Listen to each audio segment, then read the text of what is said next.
Hello, and welcome to ABA Day 2024 online. I am Mary Smith, President of the American Bar Association. By participating in ABA Day, you are letting your members of Congress know that the legal experts in their state care deeply about our justice system and advancing the rule of law. Before we delve into our issues, I would like to give you a brief history of ABA Day and why I am so proud that we are still going strong 28 years later. The first ABA Day was held in 1997 after some members of Congress sought to defund and eliminate the Legal Services Corporation, which provides civil legal aid across the country and promotes access to justice. By 1996, Congress had reduced funding for LSC from a high point of $400,000 to $278,000. A volunteer came up with the idea of staging a march on Washington to protest these funding cuts and invite lawyers around the country to participate.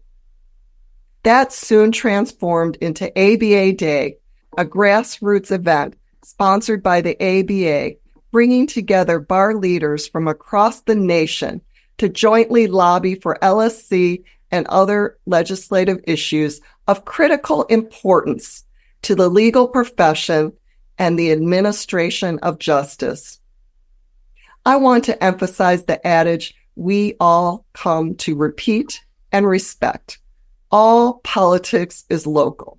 We know that the most persuasive lobbying, the most successful lobbying, comes from constituents.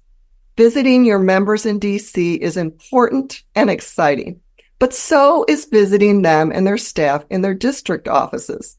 Get to know staff. Offer to provide needed background materials on issues on which we are focusing, as well as issues they seek help understanding. Be a resource and establish a relationship that extends beyond ABA Day. Calls or visits to your congressional office are great, but sometimes are too time-consuming or impractical. Please don't forget to take advantage of the opportunities to customize your message to your members of Congress by using our online digital tools that make the process easy, efficient, and effective. Thank you again. I have no doubt that your participation will help us make an impact in the halls of Congress this ABA Day 2024. And now I would like to turn the program over to ABA Day Planning Committee Chair, Barbara Howard. Thanks, Mary. I join President Smith in thanking each of you for participating in ABA Day 2024 here online and those joining us on Capitol Hill in Washington, D.C. This year, we are excited to celebrate the 50th anniversary of the Legal Services Corporation, which helps fund legal aid organizations across the nation, as well as to advocate for 3 additional important issues central to the ABA: funding for federal public defenders, protecting the attorney-client privilege, and helping students, regardless of their financial means, pursue law degrees and other postgraduate degrees in fields that serve the public by focusing on student loan debt relief. We will start off our broadcast by hearing from the people on the front lines of the Legal Services Corporation. After 50 years, this incredible organization has helped millions of Americans with their civil domestic needs.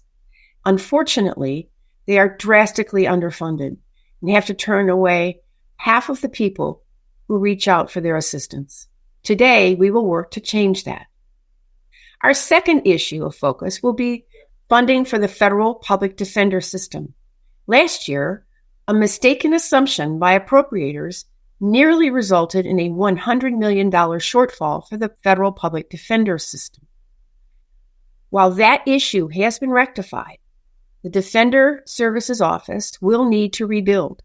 For proper fiscal year 2025 funding, it will take strong advocacy to educate lawmakers on the necessary role that public defenders play in our system of justice.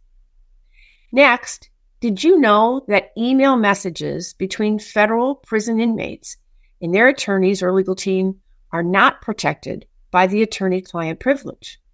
Legislation called the Effective Assistance of Counsel in the Digital Era Act will remedy this if enacted. And for our third topic, as so many of you already know, we need additional student debt relief. It will be the focus of a Young Lawyer Division-led broadcast following this one today. We need to keep the pressure on the administration and Congress to find long-term solutions. Now, how will we be advocating today? In recent years, the ABA has demonstrated the power of digital advocacy by engaging thousands of dedicated supporters to advance legislative priorities. Members will once again be deploying these effective techniques, and you can find all our available tools in the ABA Day Toolkit at ambar.org/ABA Day. There you will be able to follow along with the advocacy campaigns mentioned in our broadcast and access a menu of tools to help you take your advocacy to the next level. While there, we have also prepared digital lobbying campaigns on other core ABA issues that we encourage you to review. Once again, all the information and tools you need to lobby from your desk are easily accessible online at ambar.org/ABA Day. For a fun aside, while you are using these tools, to give you ample time during this broadcast, we will take you on a behind-the-scenes look at some of the special locations on Capitol Hill. With that, we have an exciting, tightly packed focus program for you today. The speakers we have lined up will explain what is happening in Congress and offer you an insider's view on how we can best talk with members of Congress about our ABA Day 2024 issues. Finally, I want to acknowledge all the people that made this possible. First, let me say a thank you again to our remarkable president of the ABA, Mary Smith, who has inspired us to take charge. Second, I want to personally thank a terrific ABA Day Planning Committee, as well as our state captains who rally the attorneys in their states to meet their congressional delegations and maintain a dialogue with them throughout the year. And finally, I can tell you that none of this would be possible without our fantastic and dedicated Government Affairs Office staff. Thank you all, and enjoy the day.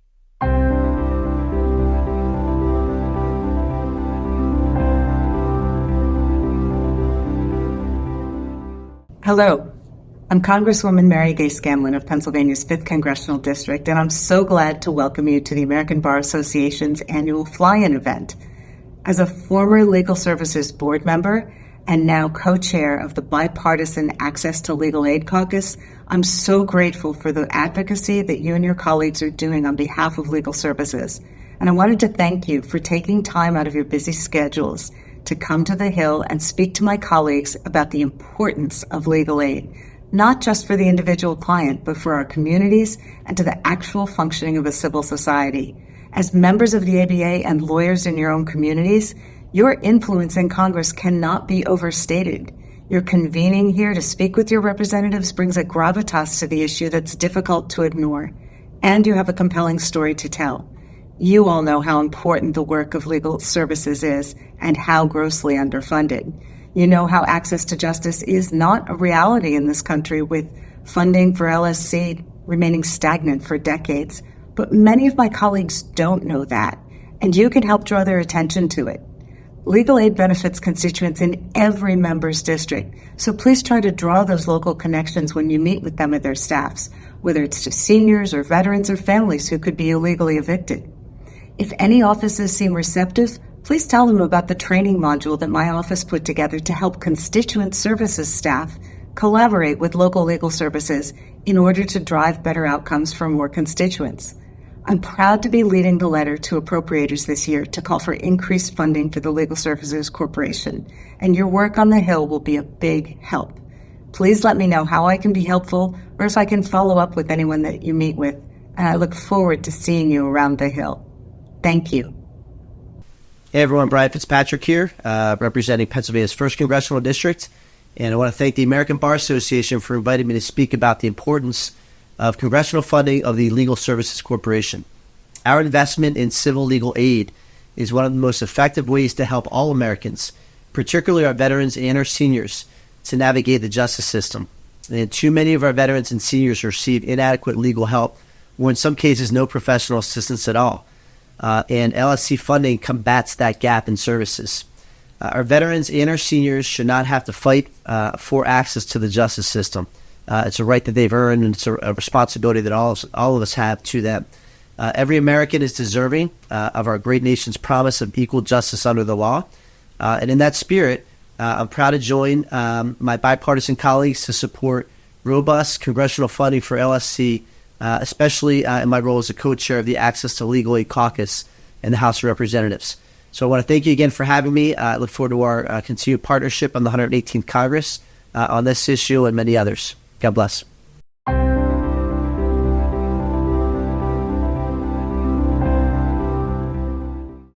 I have no attorney. I cannot count on the county services. And that's whenever it dawned on me, I am alone in this.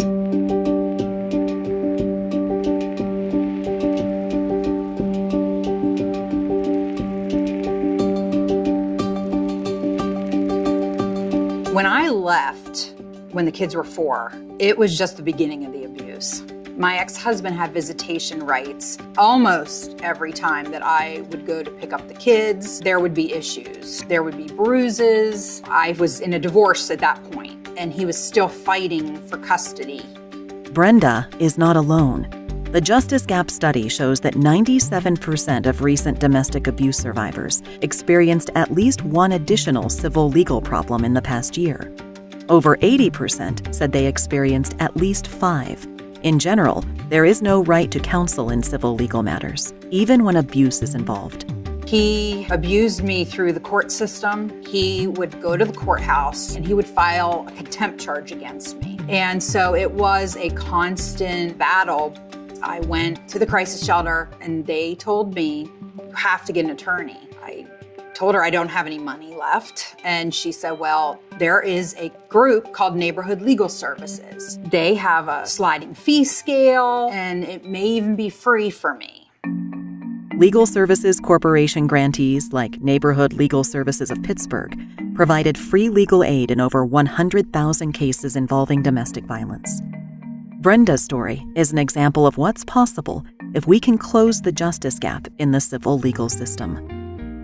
I was put in touch with an attorney there, and he said, this is abuse. This is going to end, and I'm going to end it. And I just thought, oh my gosh. The detective who was on the case, he had him come and testify in court. He had Children and Youth Services testify.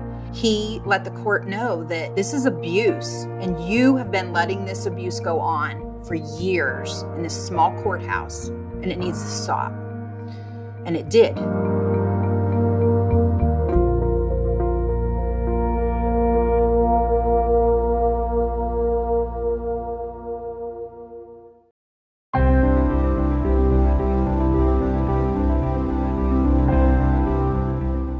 Hi, everyone. Welcome to the ABA Day LSC funding training. My name is Jennifer Sherman. I'm a public interest attorney who works in disability rights. I'm also the Young Lawyers Division liaison to the ABA Day Planning Committee. The American Bar Association and Legal Services Corporation hold a special place in my heart. I interned at LSC during my senior year of college, and that experience influenced my decision to apply to law school to do public interest work. In addition, I worked at the ABA before law school and understand how important ABA is to advocate for robust funding for LSC. Next, I'll introduce Ron. Ron Flagg is the president of the Legal Services Corporation. He previously served as the vice president for legal affairs and general counsel. Before LSC, Ron practiced commercial and administrative litigation at Sidley Austin for 31 years and chaired the firm's Committee on Pro Bono and Public Interest Law for more than a decade. Finally, I'll introduce Jason. Jason Bale is the director of the American Bar Association's Division for Legal Services, where he leads the division's mission to expand access to justice for all persons through the provision of and appropriate funding for legal assistance, counsel, and representation in the nation's civil, criminal, and military justice systems. In his role as division director, he also serves as chief counsel to the Standing Committee on Legal Aid and Indigent Defense, or SCLAID. Thank you both for joining me today. Ron, so the first question I have is for you. Could you tell me a little bit about the 50 years of LSC, the partnership the ABA and LSC have had, and finally the impact of advocacy over the years? Thanks, Jen, and thanks for your public service, and thanks in particular for working with us at LSC. And thank you for giving me the opportunity to talk about really the indispensable partnership between LSC and the ABA. And let's start with a bit of history and start with Supreme Court Justice Lewis Powell. Before he joined the court, Justice Powell served as ABA president in 1964 and 1965. And Justice Powell had the vision and the courage to see the need for federally supported legal aid and, importantly, for the ABA to support the federal government's legal services program that was the precursor to LSC. The result was a tenfold increase in the quantity of legal services available to the poor, widespread participation in the program by lawyers throughout the country, active leadership in individual programs by scores of state and local bar associations, the observance and application of high professional and ethical standards in the interest of poor clients, and significantly, the quality of legal representation that is on a par with that available to paying clients. Now, let me jump forward 30 years to April 1997, the time of the very first ABA Day. The timing could not have been more critical. It followed the gravest existential threat in LSC's history. In 1996, strong efforts almost succeeded in eliminating federal support for civil legal services. And it was the ABA's support in that 1996 legislative battle and every year subsequently that has been indispensable to building bipartisan support for LSC and the legal aid providers we fund. ABA Day gives voice to lawyers from around the country to educate members of Congress about the critical role that legal aid plays in making real America's promise of equal justice under law. And the voices of lawyers who know firsthand the value of legal representation and the costs of its absence are particularly credible and persuasive to members of Congress who represent the communities the lawyers live in. And that brings me to today. The advocacy of the ABA and its members has made an enormous difference over the past 25 years. As I said, in 1996, Congress nearly abolished LSC. By contrast, as many as 200 House members and over half the members of the Senate have signed letters of support for robust funding for LSC in the last couple years. This support, I want to emphasize, has been bipartisan. In the House, 21 Republicans signed the letter of support in 2023, up from just one in 2016. So your advocacy is making a difference. When the prior administration proposed to eliminate LSC, no members of Congress joined in that call. When LSC has needed support, the ABA and its members and the volunteers who are working with us have been there for us. And correspondingly, when the need for major initiatives has arisen, such as responding to the eviction crisis during the pandemic, the ABA and LSC and our grantees have readily and highly effectively collaborated to help meet the legal needs of low-income Americans. Thanks so much for that great overview, Ron. My next question is for Jason. How has ABA's advocacy and subsequent funding impacted legal aid attorneys? Are there any stories that you have on that impact from individual legal aid offices? And why is there a need for robust funding for this year? Sure. Well, thanks. And this is a great opportunity to talk about some of the work that SCLAID does to support the advocacy on behalf of LSC's funding and funding for legal aid nationwide. One of the key projects that we do is a legal aid funding report every year. It's called the ABA Legal Aid Funding Report. We have data going back 20 years on legal aid funding across the country. And we do this project in order to provide the information that advocates both at the federal and the state levels need to advocate for legal aid funding. The ABA report, which is presented primarily online as interactive data visualization arrays, it has two components. The first is a public report, and you can find that at ambar.org/ABA array. And that provides aggregated national data on legal aid funding. And in terms of stories, I think the ABA report tells a good story. The advocacy that we and advocates around the country do for legal aid funding has resulted in increasing levels of legal aid funding over the last 10 years. And that includes for LSC. So it has been successful in terms of moving the needle and improving the funding picture on the whole nationwide. But there's another component to the report, and that's data that we make available only to the individual funders in the states, and that breaks down funding at the state level. And that's where we see the real need for advocacy for legal aid funding, particularly for LSC. Because what you see at the state level is it really illustrates the fundamental problem with the way legal aid is funded in this country, which is that while the overall total might be rising in the aggregate, there are vast disparities among and between the states in terms of the way they fund legal aid for their citizens. And so what you see when you look at the nation in terms of the states, you see a real patchwork of funding across the country, state by state. And so we don't release this funding data publicly for various reasons, but you can see the consequences of this funding scheme state by state in terms of how many legal aid lawyers are available to provide legal services in the various states. This past year, SCLAID participated in the development of the ABA's annual profile on the legal profession, and we worked with the authors to conduct our first nationwide count of legal aid lawyers. And the goal of that was to see how many legal aid lawyers are available in every state to provide the needed legal services. And you can see the entire report online at abalegalprofile.com. But what you'll see is the consequence of this patchwork of funding in terms of how many lawyers are available state by state. And I'll just share this graphic, which is taken from the report, which shows a national map and how many legal aid lawyers are available per 10,000 residents in poverty in each and every state.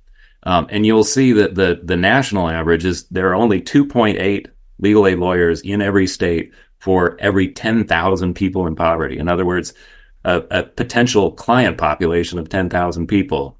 And as LSC is illustrated in great detail in its Justice Gap report, many or most of these citizens in these states that are living in poverty encounter a civil legal issue at some point during the year. So there just aren't enough legal aid lawyers in every state to provide the needed legal services, not by even close to enough. And again, as you can see in the graphic, the variation among the states is vast. So those are the real life consequences of the need for legal funding for not only at the state levels, but really at the federal level, because federal funding ensures the availability of legal aid attorneys in every congressional district in the country. And that really helps to counteract the funding disparities at the state level. And it helps to fill the gaps where other funding sources may be not present or decreasing for various reasons. So we really need robust federal funding made available nationwide in order to ensure the availability of civil legal aid services to those in need, no matter what state they live in. And so this is why increasing funding for LSC is not only a priority for SCLAID, which it has been historically since LSC began, but also for the ABA as a whole. As we come to our last question, Ron and Jason, I just wanted to see if there's anything else you'd like to tell our audience today. Ron, you can start. Yeah, and thanks, Jason, for that terrific presentation. I just want to emphasize that LSC's and civil legal aid's biggest challenges are the convergence of surges in unmet legal needs with the chronic underfunding of legal aid. And the ABA plays an indispensable role in educating Congress and the public about these issues and advocating for increased financial support for legal aid. These issues are not on the front pages of the newspapers or our social media feeds, but they should be. LSC's FY 2025 budget request of $1.8 billion follows decades of chronic underfunding of civil legal aid. In FY 1994, 30 years ago, Congress appropriated $400 million for LSC. LSC's appropriation has increased only slightly to $560 million in FY 2024. That tiny increase is not remotely enough to keep up with inflation, much less the increased demand and need for services resulting from multiple recessions and the pandemic that have occurred over the last 3 decades. Adjusted for inflation, our 1980 appropriation of $300 million would be more than $1 billion in 2024 dollars. So we're well below that, barely half of that number.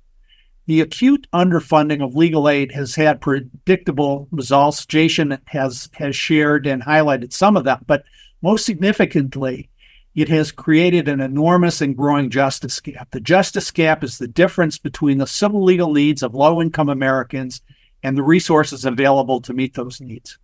LSC's Justice Gap Study, which Jason referenced and which was produced in 2022, shows that low-income Americans receive no assistance or inadequate assistance for 92% of the significant civil legal problems they face, whether they were in housing, domestic violence, veterans benefits, responses to disasters, a whole range of critical civil legal needs. Due to lack of resources, LSC grantees turn away half of the eligible applicants for service that make it to their door. That doesn't even account for the millions of people with civil legal problems who are unaware of civil legal aid or how to access it. Now, LSC's 2025 budget request of $1.8 billion reflects our calculation of the minimum amount needed to permit LSC grantees simply to serve the applicants for service currently making it through legal aid providers' doors. We desperately need your help to educate members of Congress and their staffs about the justice gap and the need for more resources, and we're really grateful for your help. Thanks. And I'll just say that it is one of the foundational missions of SCLAID to work to ensure the availability of federal funding for legal aid. And we greatly enjoy our work with Ron and his team and LSC. We work very closely with them, and we see them frequently, and that's one of the great pleasures of this particular job and of the work that SCLAID does. And we're very grateful for that relationship. And I don't think I can say it any better than Ron. I'll just add again, when we talk about dollars, what that really means is services, and services that really impact and affect and change for the better the lives of people who are in poverty. And I think that's a really important point to make with elected officials, because legal aid is a resource to them for their constituents that come to them with requests for help with things like Social Security or veterans benefits or housing assistance or a whole variety of things. Legal aid is a partner and a resource that can meet the needs of their constituents in a direct and impactful way.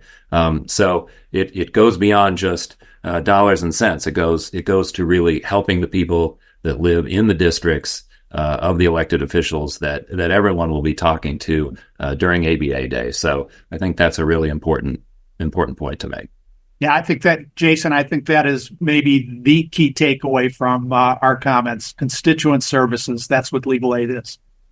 Thank you so much, Jason and Ron. I could have definitely not said it better myself, so I really appreciate you both being here today. Thank you.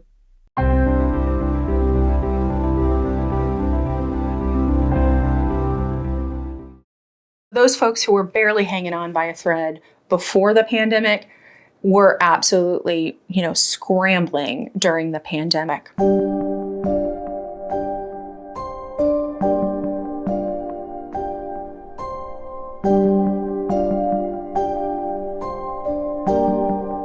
I was a shuttle driver for the VA. COVID really put a reduction in our department. I couldn't afford to pay my full amount of rent, car note, insurance, and even food at that time. Then last year in May, I was in a car accident, and that's when my whole life had changed. I was out of work in chiropractor for about 4 months and no income coming in, no nothing. I was about to lose my place. Cynthia is not alone. The Justice Gap study shows that in the past year, 33% of low-income Americans experienced at least one civil legal problem linked to the COVID-19 pandemic. Most cannot afford or access the legal help they need.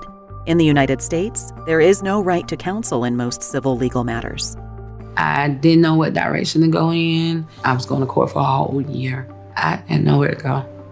I actually came to know Miss Price because her case was up in court one day and I happened to be present for that court calendar. I was able to look at her documents, speak with her about her story, and put together an offer of settlement to her landlord using rental assistance funds from DeKalb County. With help from a Legal Services Corporation grantee, Atlanta Legal Aid Society, Cynthia was able to remain in her home. Her story is an example of what's possible if we can close the justice gap in the civil legal system. In situations for people who don't have rental assistance, people are on the street. They're losing their housing. The moratorium on evictions has expired. There are not enough legal aid lawyers in the country to touch even a small percentage of the need that's out there. I never could see myself in this situation. Never. But I thank God I'm one of the ones that got the help that I needed.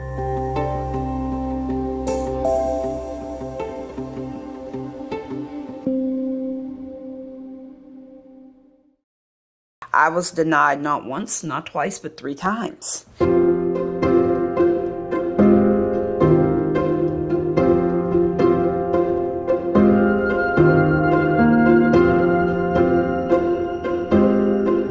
I enlisted in the military in 2005, and I was stationed at Walter Reed Army Medical Center. Ms. Gibbs had very severe PTSD from different trauma while she was in the military. PTSD starts out as something little where you just might get anxious about something. From there, it can consume a person to the point where you can't function. Getting out of bed, eating, things of that nature, you can't even do that. She was having a lot of problems with her Social Security disability case. She really needed those extra funds to be able to fully thrive and live comfortably. The Justice Gap study found that 76% of low-income veteran households experienced at least one civil legal problem in the past year. In the U.S. today, an estimated 1.6 million veterans are considered to be low income. In the United States, however, there is no right to counsel in most civil legal matters. In my experience, even if somebody does have quite legitimate disability claims, initially a claim will just be denied. Veterans really don't have any extra priority as somebody that served the country. They're kind of in the same pool as everybody else. I had literally done everything that I could, and we were strictly at this point, it was just straight litigation. There was nothing else that could be done. Ultimately, Captain Gibbs was able to get the help she needed. But there are low-income veterans across the country who do not have access to civil legal aid. If we're talking about life without Rachel, so to speak, it'd be bleak. Yeah, I could still be in appeal status, still not getting any SSI benefits. It was life-changing. I'll be very truthful with you.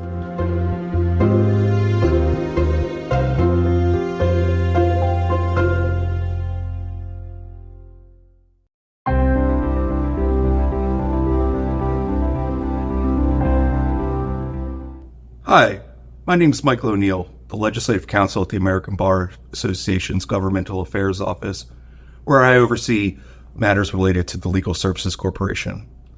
First and foremost, Ron, Jason, Jennifer, thank you so much for being stalwart champions of LSC over so many years. The organization wouldn't be what it is and what it's become without all of your efforts. And I and countless others truly applaud you and hope you'll continue to help the organization in years to come. Today, I'm just going to briefly go over what we're asking for this year and just a few quick bullet points on what you should do inside a congressional office when you're meeting with the member or senior staffer.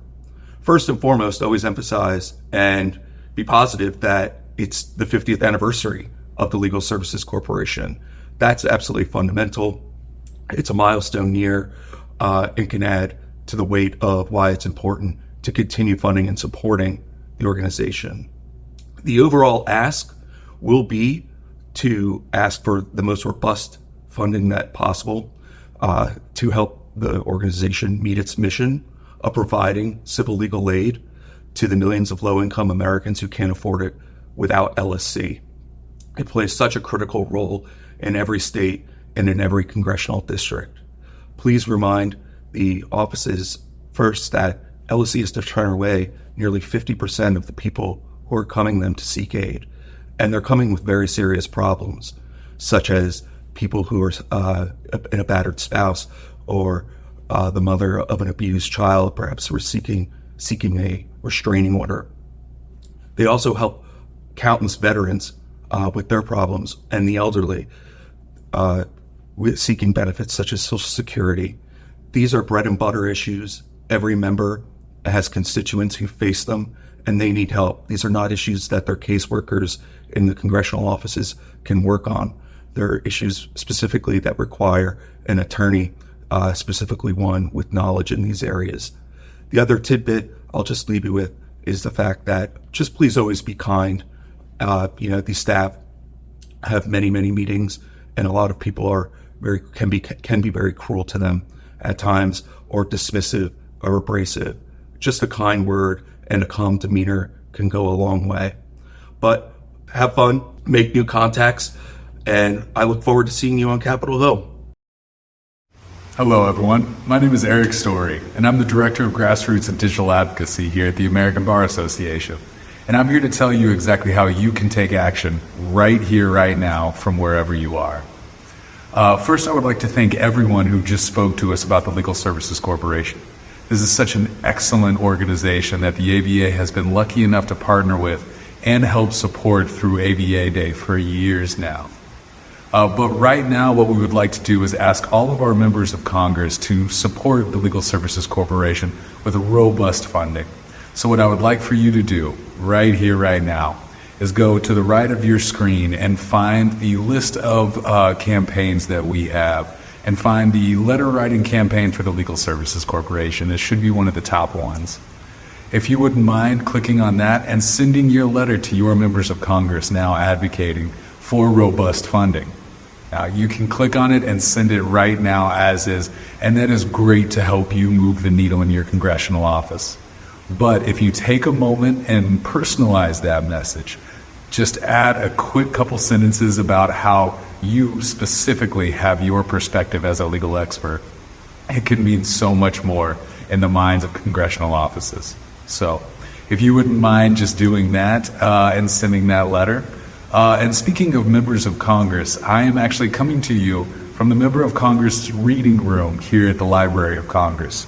The Library of Congress is another incredible group that we have a great partnership with. We'll actually be hosting our reception here later this evening. So we figured it would be a good idea to show you some of our favorite spots at the Library of Congress.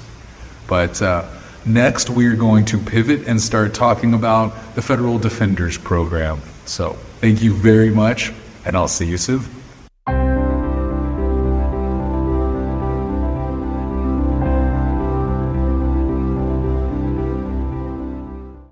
I appreciate the opportunity to speak at the American Bar Association's annual fly-in. Thank you for your advocacy to improve our justice system, our criminal defense system, and to protect the rights of those in the justice system. Public defenders are critical to fulfilling our constitutional obligation to provide indigent defendants with access to counsel. Yet for years, Congress has not adequately funded federal public defense. falling short of upholding our government's constitutional responsibility. And despite what some of my self-declared budget-conscious colleagues might claim, it is more costly, both in terms of monetary and societal costs, to underfund public defense. Public defense budget shortfalls mean an increased reliance on private counsel to provide services, and that increases overall costs. It can delay compensation to attorneys representing indigent defendants, reducing the number of lawyers willing or able to handle such cases. And these shortfalls delay cases, forcing more people to sit in jail for lengthy and sometimes unreasonable periods of time. In Congress, I've been leading the work to secure adequate public defense funding. During the appropriations negotiations for fiscal year 2024 last year, I joined my colleague, Representative Kelly Armstrong, in a bipartisan call to fully fund Defender Services. I'm pleased that the budget I helped pass just last month included a $68 million increase to Defender Services, yet I understand that it still falls about $55 million short of what is needed and was requested. It is imperative that Congress fully funds Defender Services in fiscal year 2025 as the office works to rebuild their workforce and achieve full employment after the 8-month hiring freeze. And I will continue to bolster support for my bipartisan Equal Defense Act, a comprehensive piece of legislation to address the public defender crisis. The Equal Defense Act would deliver an investment for states to hire more public defenders. It recognizes the essential work of public defenders by tying the grants to improving compensation, phasing in pay parity with prosecutors, and establishing reasonable workload limits. Close to 90% of defendants in federal court cannot afford their own attorney. Without providing federal defenders with the necessary resources and investments, we put the essential and fundamental right to counsel at risk. We were able to secure a significant win for public defense in the 24 budget because of your advocacy. I encourage you, please continue to use your voices to build on the progress we made. And let's build and pass even more in 2025. I'm honored to be your partner in this work. Thank you again for inviting me to speak, and I hope you have a productive fly-in.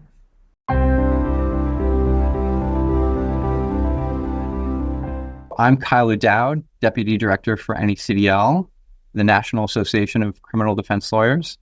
NECDL is a member of the ABA House of Delegates and the only National Bar Association representing both private and public defense lawyers at the state and federal level. With me today are Melody Brannon and Shazi Nasim. Melody Brannon is the federal public defender for the District of Kansas. She has been with the Defenders for 26 years now and serves as the Defender Chair of the Defender Services Advisory Group. Shazi Nasim is a partner at the Kansas City law firm of Berkowitz Oliver. He is a criminal justice panel attorney for the U.S. District Court for the District of Kansas. He is also the interim national co-chair for the Defender Services Advisory Group and the CJA panel representative on the Defender Services Committee. To briefly summarize the background of the Defender Services budget crisis, back in the summer of 2023, the House and Senate both released the respective versions of the appropriations bill that funds the Defender Services budget. At that point, both bills were more than $100 million short of what was needed to sustain funding, to sustain staffing, to sustain operations for the Defender Services. Melody, to start with you, how did we get to that point? When we went into the appropriation season in 2023, we were actually cycling out of COVID and the pandemic and everything that had happened there. And the effect of that and sort of coming back into full functioning with more prosecutorial initiatives and so forth, we had what was called a carryover, which is money that we had not spent during the low times of the pandemic, carrying over into our budget going forward.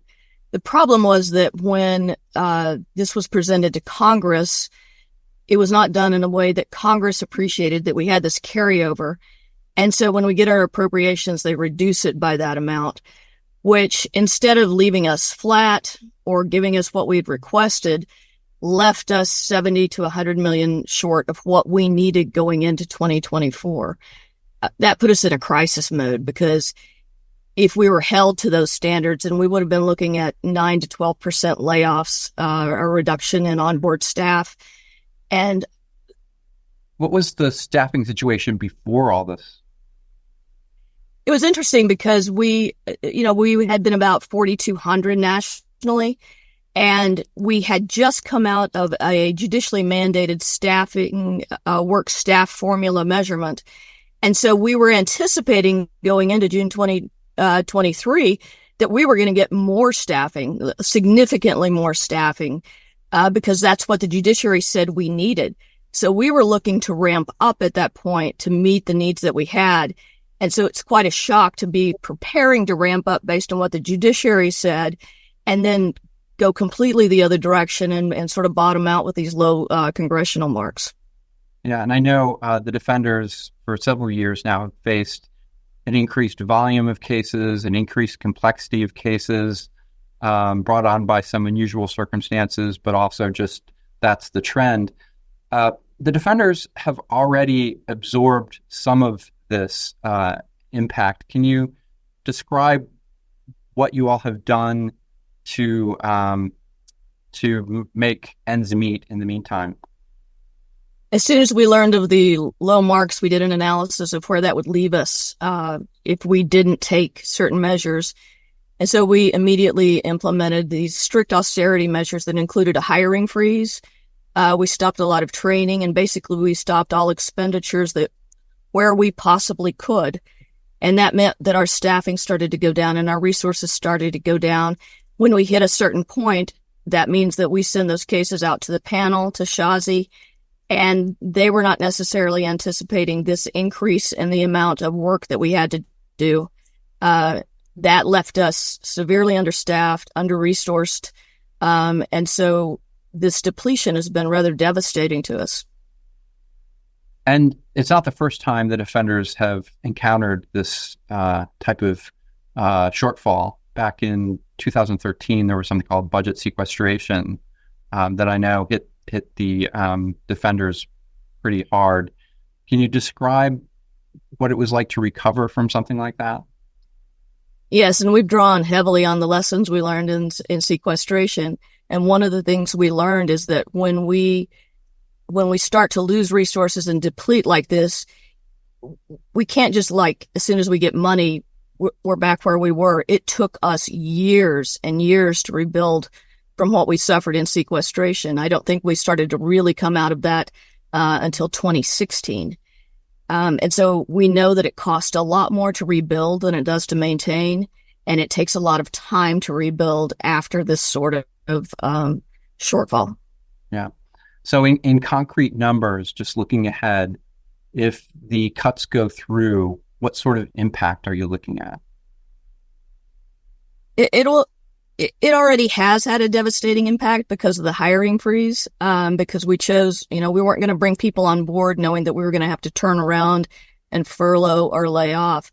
But if we go back to where we were in July of 2023 when these hit, at that point, if those numbers held, we were looking at a 9 to 12% decrease in our onboard staff.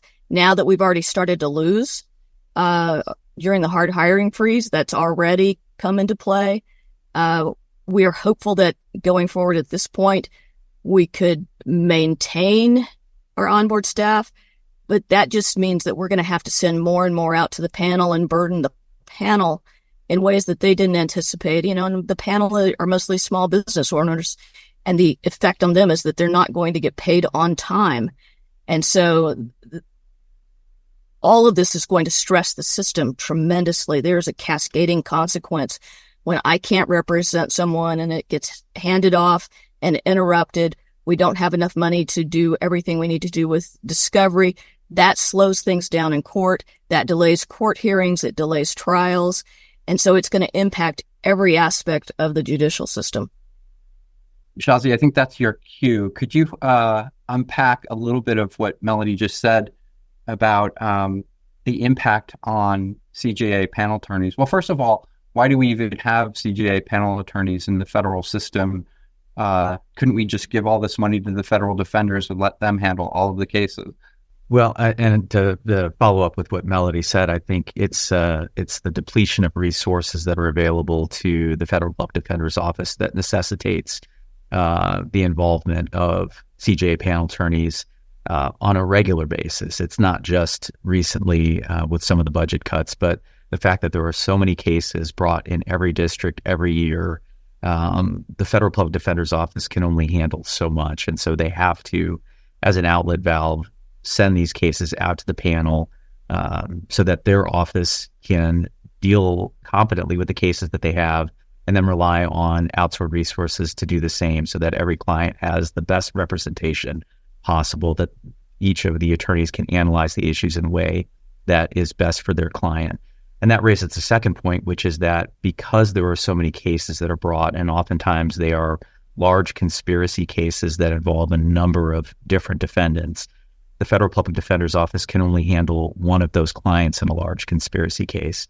And so there's a conflict of interest that exists if you were to take on any more than one in that conspiracy. And so if you have a conspiracy with 20, 25 people, which is not uncommon, you have to have panel attorneys pick up the rest of those cases so that everybody has the best chance at a good defense. And the court system benefits from that as well, because when it has multiple attorneys that can handle the cases, it knows that each of the clients are being dealt with in the best possible way, in addition to the Federal Public Defender's Office. So it's an outlet valve in terms of the times when there's depletion of resources, but it's also, I think, a necessary component to the implementation of justice in the right way. And if funds are severely restricted, what sort of impact would you expect to see on the panel? I think the main issue that we just touched on, which is the idea that each of us are operating as CJA panel attorneys in probably 90% of the time as a small business, small solo business. Most criminal defense firms are probably 5 people or less. You rarely find large firms of hundreds of people that are only devoted to criminal defense. And so that smaller group of folks, be it a small office or a small contingent within a larger office, rely heavily on ensuring that invoices that are submitted are paid. We are, just business people that have rent, we have leases, we have expenses like any other small business. And so a delay in payment to a small business where you have to obviously pay your employees on time is a huge detriment to the way that we operate. And so anytime you have a small business, the flow of money inside is critical. And if there are delays because of budgetary constraints, we are just not well situated to handle that kind of impact for the expenses that we have to pay every month. And would something like that have an impact on the panel composition? I think if you have small business owners, lawyers who are unsure about what funding looks like for the future and unsure about the timeliness of payments for work that's performed, I think what you're going to find is that you're going to have people leave the panel. I mean, they have expenses to pay, and if they can get that work elsewhere, they are going to do their best to achieve that goal so that they can meet their bottom line every month. And as a result, then you're going to lose panel members who have a great deal of experience. You're going to have panel members that are used to dealing with complicated cases, thus ensuring efficiency throughout the entire system.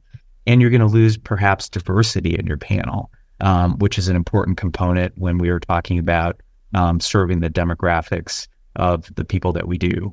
You want to make sure that you have as diverse a panel as possible. So all of those factors, it could have a detrimental impact on what the panel looks like. If the timeliness is an issue, timeliness and payments is an issue. Do either of you want to add anything to our conversation before we sign off? I will also follow up on some of the smaller office issues that we face. And these are just some of the challenges that panel attorneys face when dealing with some of these larger cases. And Melody touched on this a little bit, but discovery now in the federal system happens in every case, and it's always voluminous, takes a lot of time to get through, and a lot of resources of a panel attorney are devoted to that. And so making sure that the panel attorneys are well-resourced, because we don't always have access to the same third-party vendors that another larger law firm would have. And so that can impact the amount of time that we have to spend on a case, which thus increases the cost and efficiency of a case.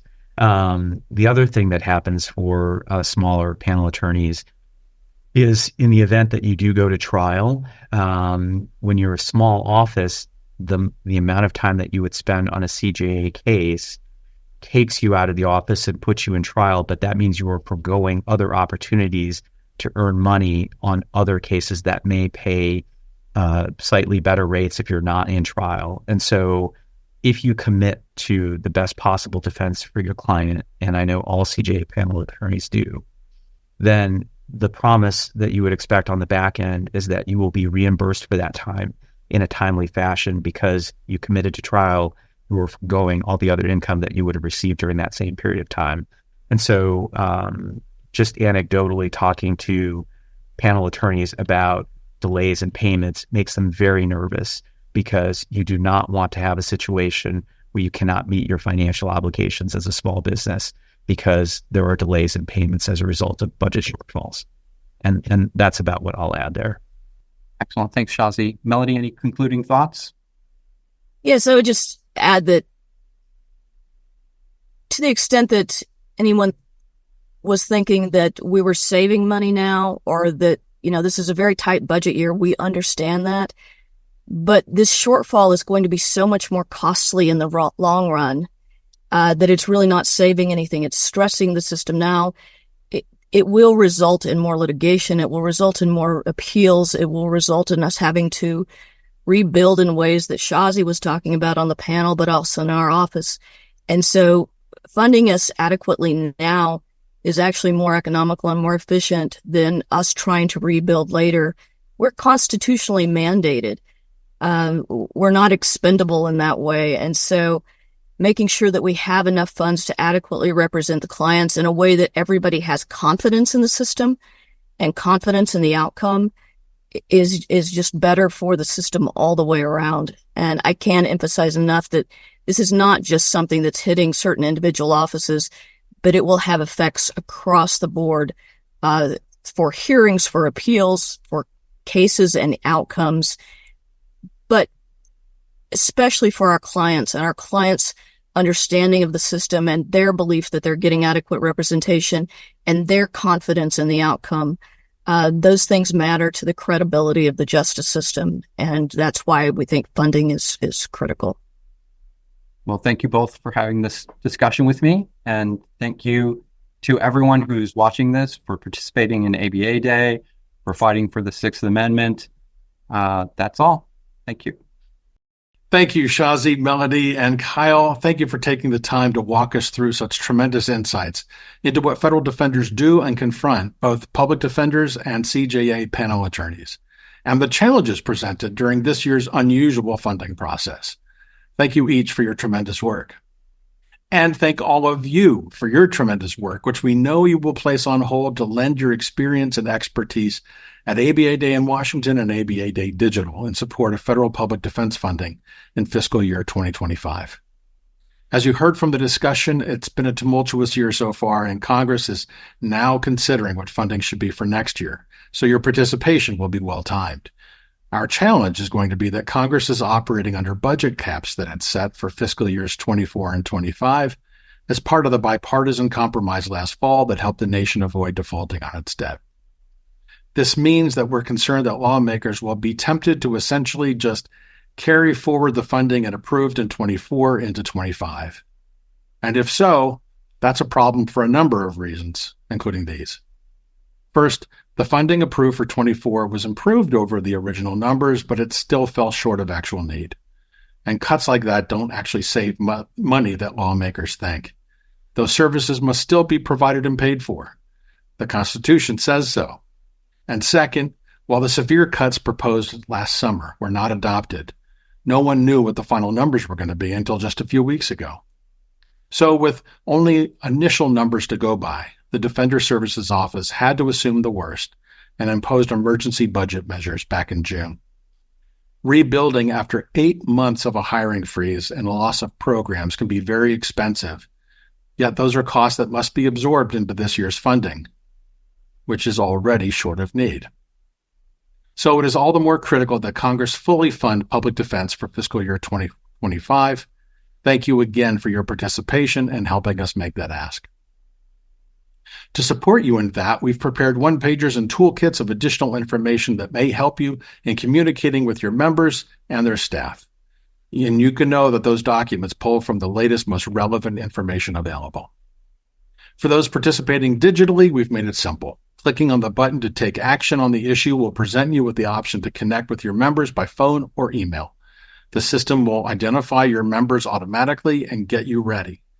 Emails are going to be pre-formatted with our ask, which you should then just edit to put things in your own word and maybe use local examples that would matter to your members. If you choose the phone option, then the Capitol switchboard will actually call you and connect you with the first congressional office. With the talking points in hand, you can then speak with someone or leave a message. And when you complete that call, the system will automatically connect you to the next. And if you get a response from your members, please feel free to send those along to us in the ABA Governmental Affairs Office. We greatly appreciate it. With that, thank you again for your participation. The advocacy and information that you share matters more than you realize. Good luck on your outreach and let us know how we can support you.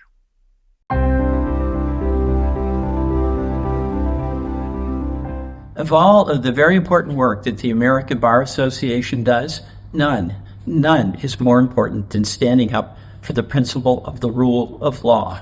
We are a nation of laws. That's been the case for centuries. Regrettably, right now, as we know, that is under assault. We've got to protect it. One of the areas where that manifested itself was in the budget, where there were significant proposed cuts to the federal public defender budget. It would have resulted in significant layoffs and compromised our ability to make certain that every individual, regardless of their income, has a right to counsel and the full protection of their constitutional rights. With your support and with the support of many of my colleagues, we were able to push that back and reverse those cuts and maintain virtually full strength for our federal defender system. That's important. But what is important as well is that every opportunity we have to defend the rule of law, reinforce its essential role in our Constitution, in our liberty, in our democracy, that we do every single thing we can. And the American Bar Association is on the forefront.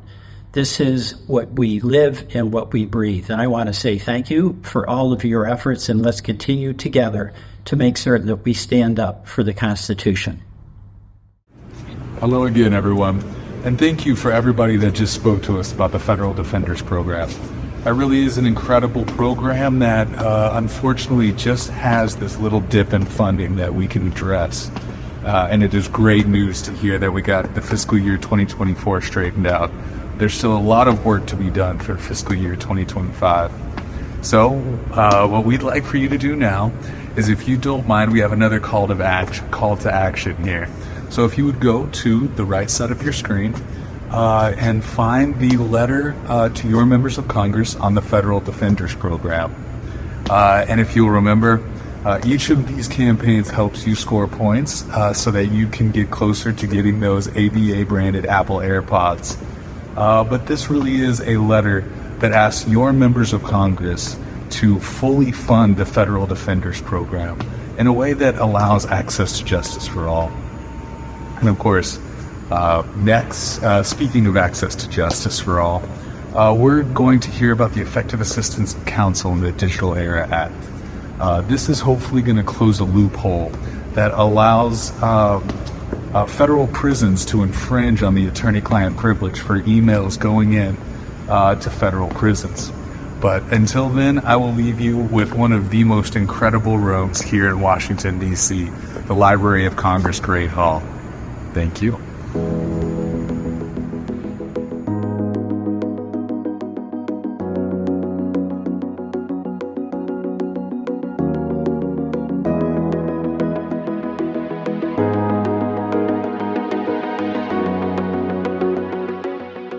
I want to take a moment to briefly discuss legislation that I'm proud to be leading in the Senate.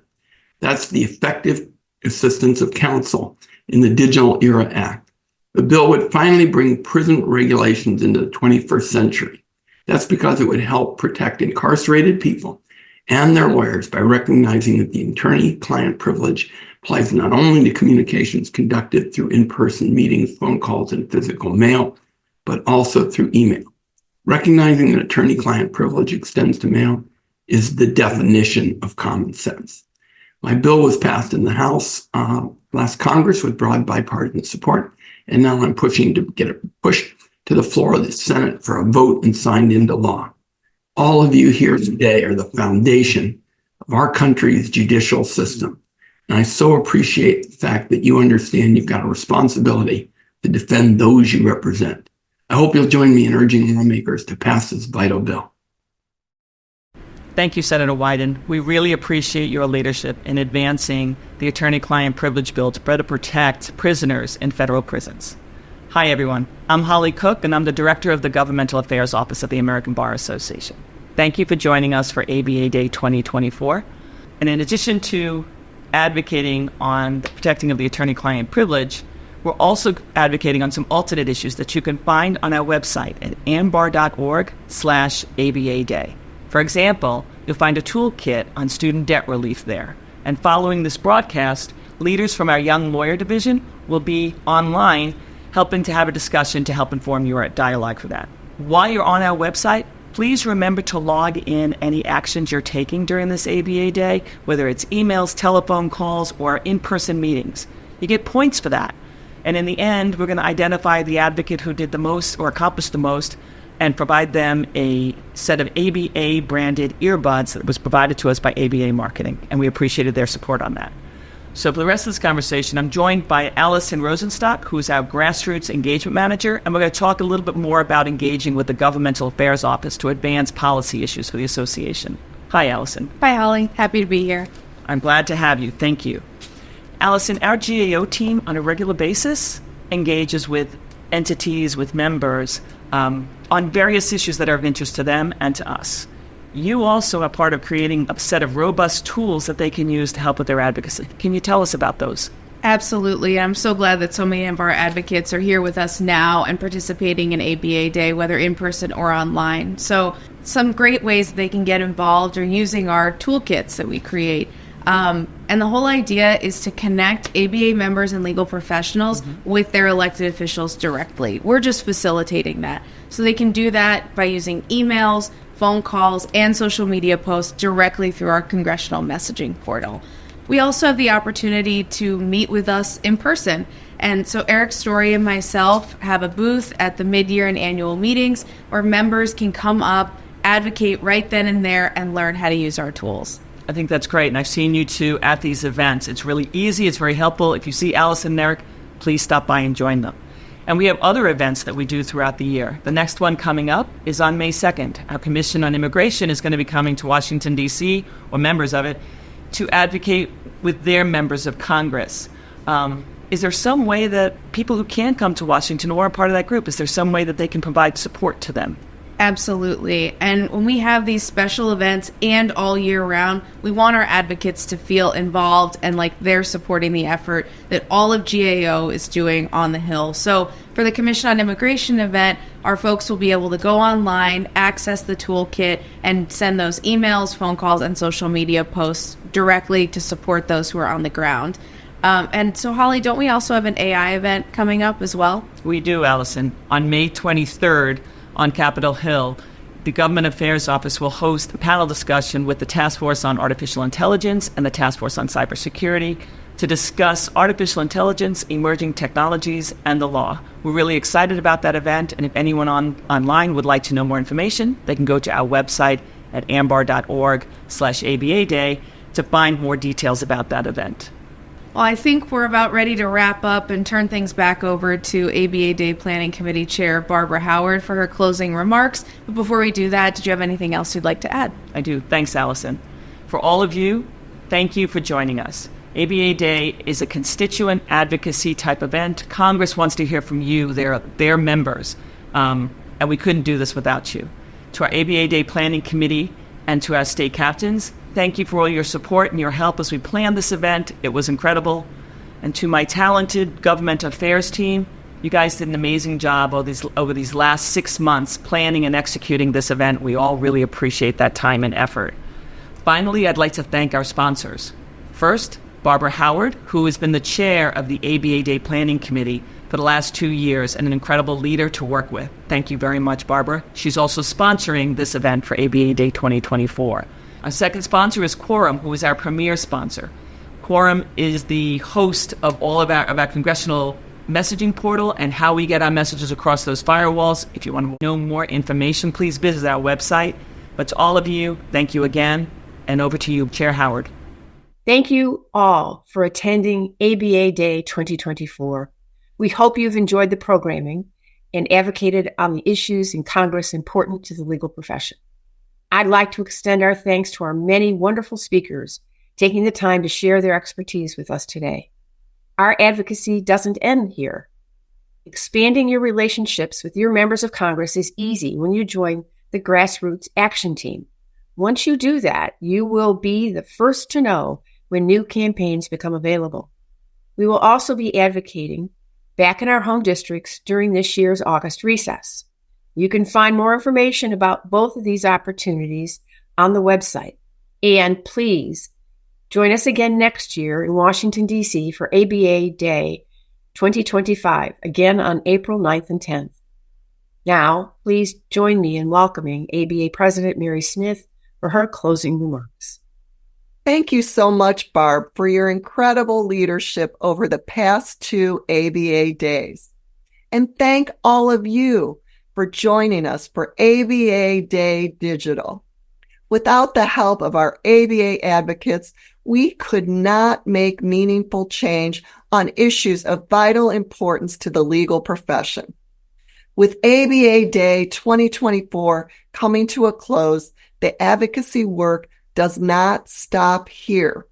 The ABA Governmental Affairs Office works with you, ABA members, and all legal professionals throughout the year on issues important to the profession. Looking ahead in the coming weeks, please be on the lookout for a panel on Capitol Hill on artificial intelligence and the law. And don't forget that the ABA Election Center, accessible on our website at ambar.org/election center, has all the resources you need to vote. Thank you all for being here today. And just remember, this is a journey, not a destination. We look forward to working with you throughout the rest of the year. Thank you again.